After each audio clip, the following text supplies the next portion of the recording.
Good evening, everyone.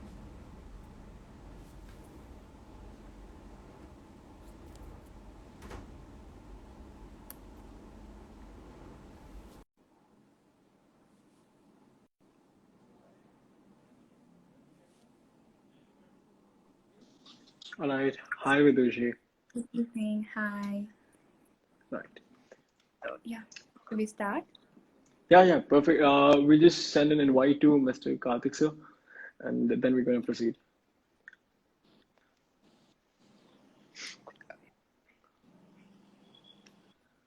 I believe Karthik sir is there. Yeah. Right. Good evening, everyone. So, I welcome you all on behalf of Edugroove. I'm Vidushi Dhingra, and we have with us Mr. Karthik Bajoria and Mr. Chandra Dittarabha, who is one of the founding members and the managing director at Edugroove. So, I extend a very warm welcome to you, sir. I hope everyone's doing great and staying safe. So, Edugroove is an initiative which provides a platform with the aim of educating the society on politics, health, pop culture, and everything in between. We strive to create a safe space for individuals to not only voice up their opinions on issues they believe affect the general environment of our society, but also encourage them to explore the humanitarian aspect. We are resolute to help society in whatever way we can and ensure that it blooms.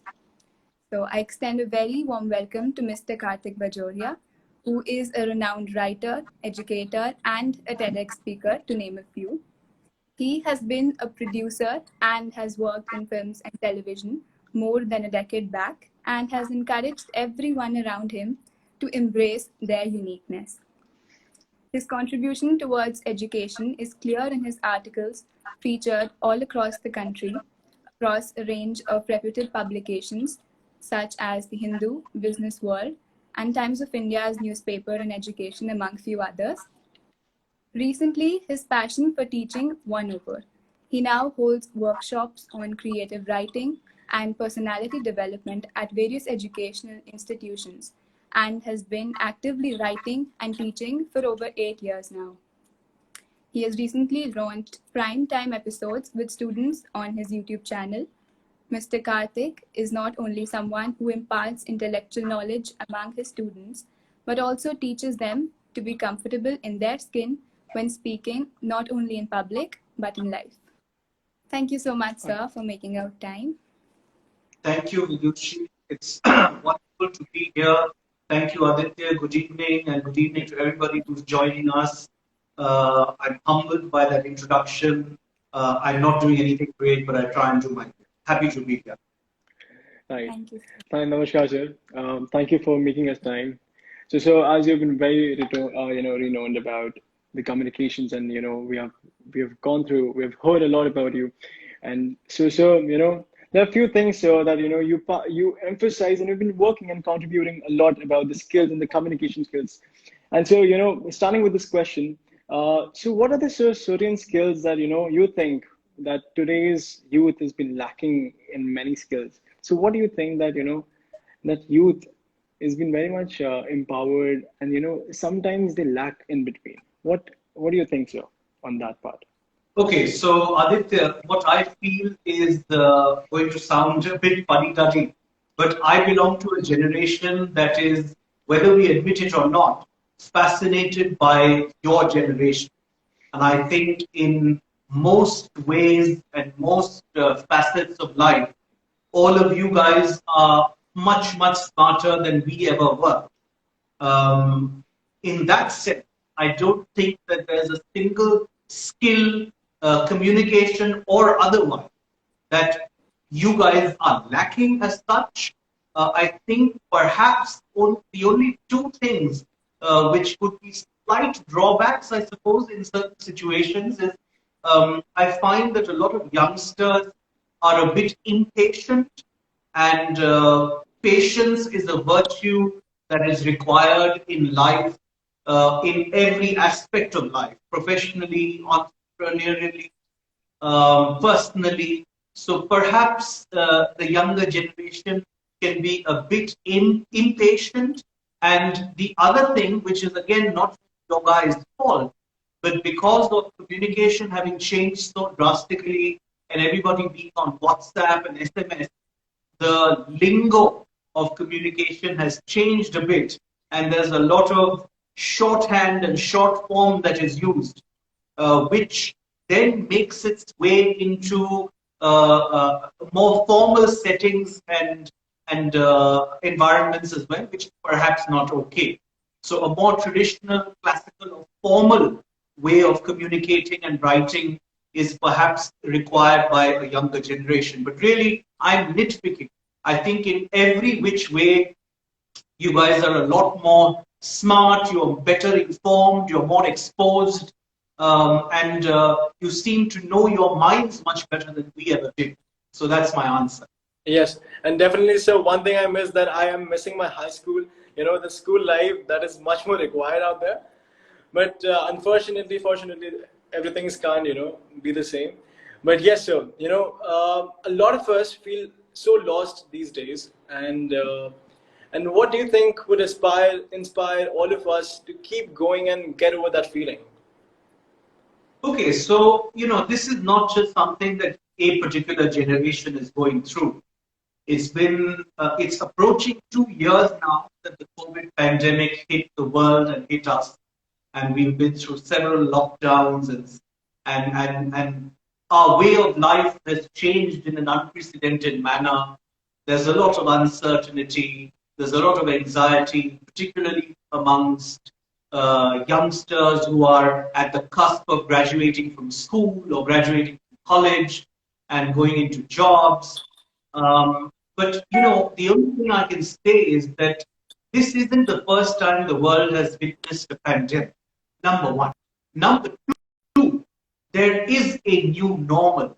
The life and our lives and the world will go on. And there is a new normal that is being adopted faster than we speak.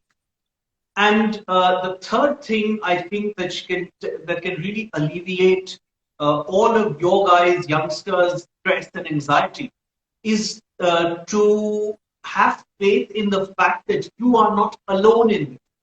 The entire world is going through it. So it's not as if one state in this country or one country has been singled out and this cloud of uncertainty faces you guys. That's not true. The entire world is in the same boat. And there is a new normal that is already taking place, and there will be a new normal and a new status quo and a paradigm shift in the way the world functions, and that is already in the process of being implemented. So I think have a little faith in yourselves, have a little faith in God or in some higher power, and we'll all get through this. I'm absolutely certain. Right. And of course, everyone's going through some or some other pretext. And so you've been a great writer and an author. And so of course, it's a human brain, it's a human creativity. And so, do you feel that there's a creative block sometimes, and how do you deal with writing so many pages with so grammatically correct? I can't write that, but like, so how can you do it? Like, how do you do it, and how do you deal with it, sir? So I can't really comment on being grammatically correct, Aditya. I suppose I got lucky. My fundamentals were clear, my basics were clear, and my initial formative years of learning the language was solid, and the grounding was solid. As far as creative blocks are concerned, all of us have them. I have them all the time. I know that when you read an article or a piece of writing, you feel that, oh my God, this person has written it so effortlessly, and what beautiful turn of phrase, that what lovely language. But it doesn't come easy. There are all kinds of creative blocks that happen. But over a period of time, I've learned a couple of things about running into a wall. Is that the best thing to do is to disassociate yourself from that piece of writing for a while. So, for example, if I'm sitting and writing an article on a given evening, and I feel completely blocked and nothing is coming to me, I feel uninspired. The first thing I will do is not force myself. I will leave that piece of writing and just sleep on it. And the human brain is a fascinating creature because it is churning unconsciously and subconsciously all the time.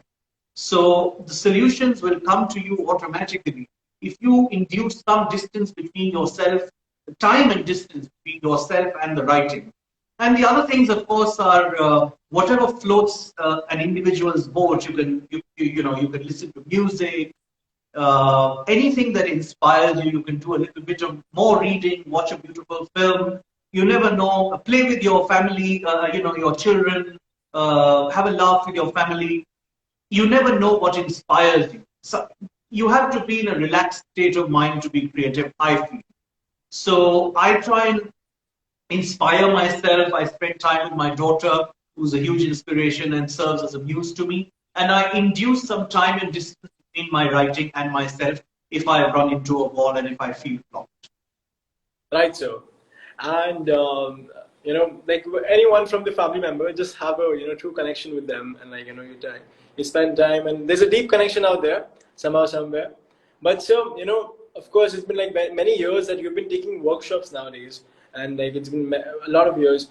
And so, as a fresher, if I want to be a part of it, and what are the key tips that you would advise us, and whenever you take in communication workshop, what other suggestions that you're gonna tell us and like advise us? Okay, so I have, for anybody who wants to study communication or communication skills, whether it's with me or anybody else, my only piece of advice is be brutally honest and submit yourself entirely to that process. It's kind of like taking an acting class or an acting workshop where you cannot be guarded. You cannot have any walls around you. You cannot be conscious. You cannot be inhibited.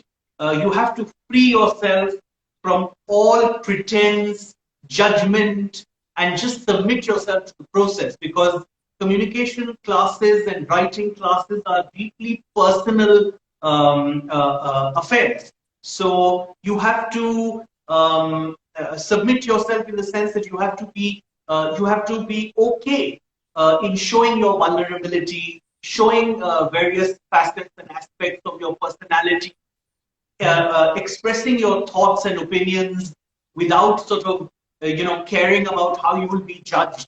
So that's my top tip, really. If you're going to do a communication skills workshop or a program, or a writing workshop or a program, just shed, because we all do it, unconsciously or consciously. We all have a certain public facade or an image, and we're not really ourselves all the time in public. But if you take a communications workshop, you have to be entirely yourself, raw and uncensored. Certainly, certainly so. And like the most important thing is the patience that you go through the whole journey out there. And so as our life has turned out to be, that has shifted to online mode, of course.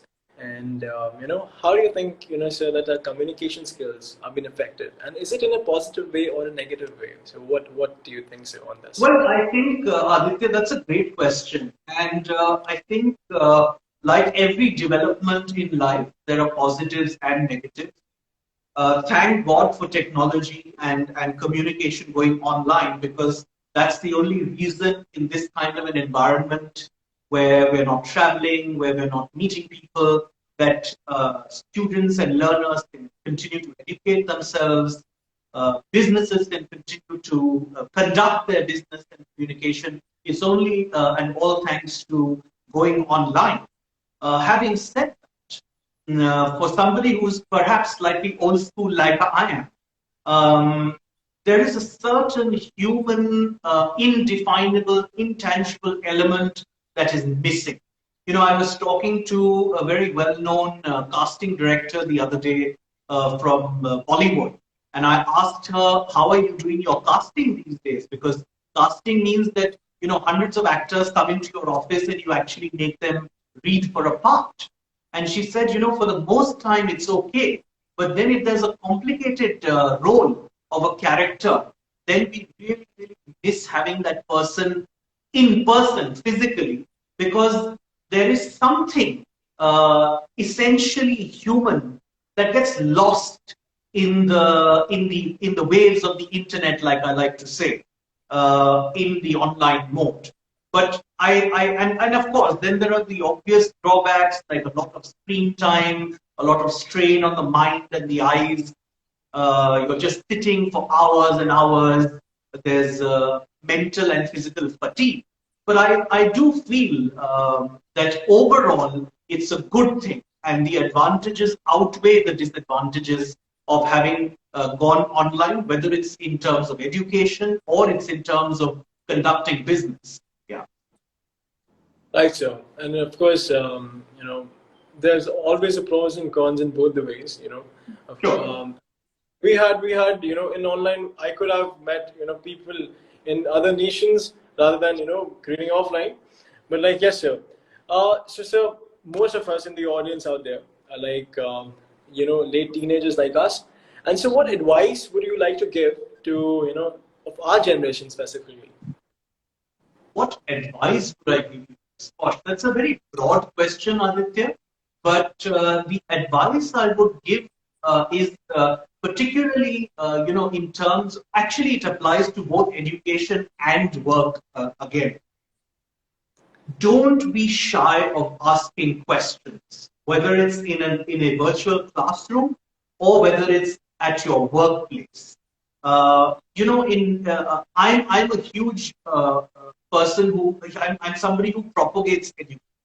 I think education is very important. I think there's a lot of value in educating yourself, doing master's degrees, doing PhDs, etc.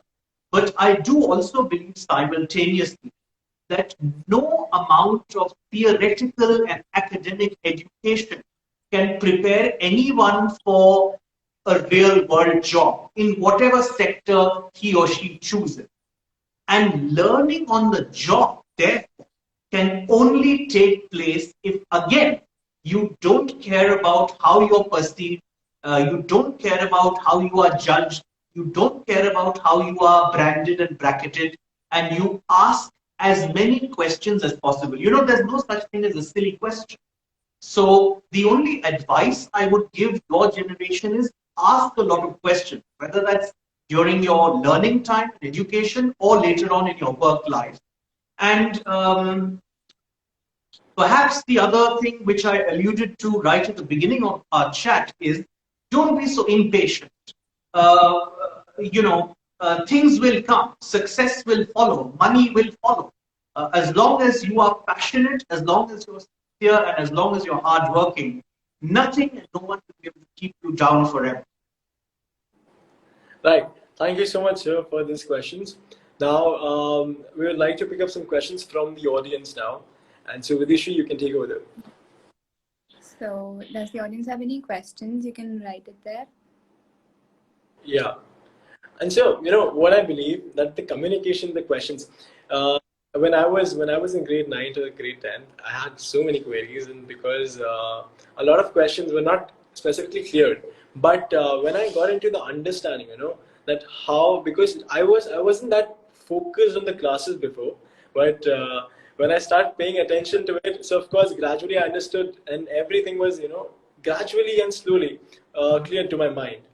And I truly believe that question should never be stopped, and it should be a continuous flow of thing. Right. So one of the silly questions we just got is why all students are depressed. Why are all students depressed? Well, I completely understand that and appreciate that and empathize with it, because there's just a huge question mark on your futures.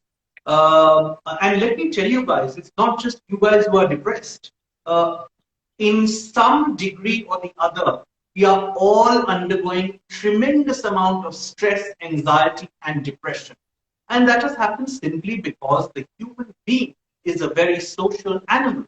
Instinctively, we want to meet, want to mate, we want to socialize, we want to mingle, we want to be amongst people, and that has virtually stopped almost since 2 years. So I think the uncertainty of the future, or the perceived uncertainty of the future, along with being hemmed in largely at home without any physical human interaction, are the two main causes that are causing depression. Of course, in terms of students, there are more specific things depending on what board you're studying at school. You know, there's until recently there's been a lot of back and forth about whether exams will happen or not happen. If you get into a college, what college will you go to? Will college happen physically? Will it happen online? So all these things are there, and they all contribute in some form or fashion to that depression, which is completely understandable. In fact, it would be abnormal if it didn't impact any human being. So those are the reasons. We have another question. Are there any exercises one can practice to be more extroverted? More extroverted? Yeah. I don't know if there are any exercises. You know, a good thing to do perhaps is to try and do some public speaking exercise. It's always a great idea to pick a topic, try and prepare a speech on it, and say it in front of the mirror. That's one thing.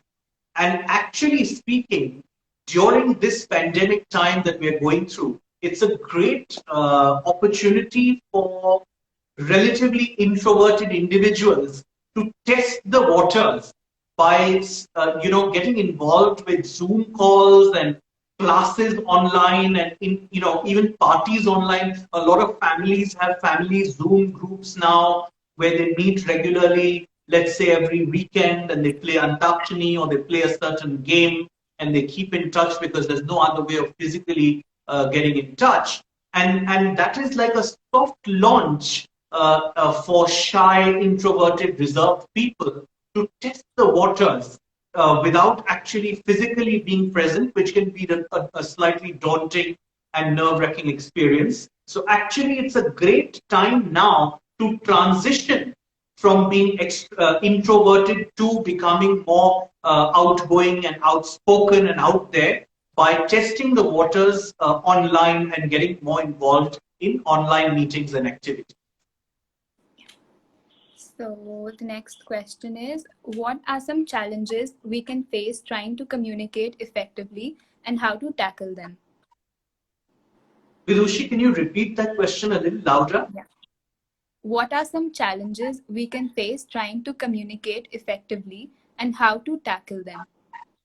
Okay, so I think to communicate effectively, in my view, you have to be slightly diplomatic.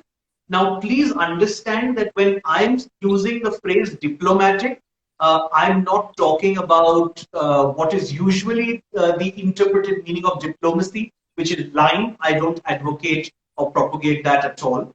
I mean that be honest in your communication, but always be mindful of the fact that people are sensitive. We are all sensitive individuals. And anybody who tells us anything remotely negative will always upset us, will always depress us, will always make us question ourselves. So in day-to-day communication, whether it's at home with your family, with your siblings, or at the workplace, whenever you have to communicate, be honest, but always positively predispose the person. What do I mean by that? What I simply mean is that be a little mindful of the way you communicate that bad news or that criticism to that person. There are simple techniques of how to achieve this. Number one, let's say I have to tell Aditya I don't really like the shirt he's wearing. So instead of saying I don't like the shirt you're wearing, I could say that Aditya, personally, the shirt that you're wearing is not to my aesthetic. So you are not blaming him. All you are stating is your opinion, that it's not necessarily to your taste. So shift the onus. Don't blame people, but still get your point across. That's number one. Number two, positively predispose the person. Lead with a compliment. This is particularly useful in work scenarios where you have to communicate to a colleague or to a junior, or even for that matter to a senior, that you're not particularly happy about a certain action that they took. Always lead with a compliment. Human beings are unfailing devotees of flattery. So if I was to say that hey, you're looking very nice today. By the way, listen, just avoid coming late to office. So it will always be perceived in a more positive light. Your criticism, you will soften the blow. जिसे हम कहते हैं जोर का झटका धीरे से दे. So be mindful, be sensitive in your communication, and you'll be just fine. Right. Okay. Yeah, that was the reply was just so immense. Like you have to be politeful and humble enough to approach someone, and I definitely will be implementing. All of the audience will be implementing this sort of practice in their lives. But sir, the last question now from the audience is, in your opinion, sir, what are the top three or more skills that are necessary for one to be successful? What are the three skills that are necessary to be successful? Yes, or more so. Any skills that are necessary. Okay, again, I don't know if I want to call it skills. Skills, of course, I mean, you have to be a skilled communicator, you have to be a skilled planner.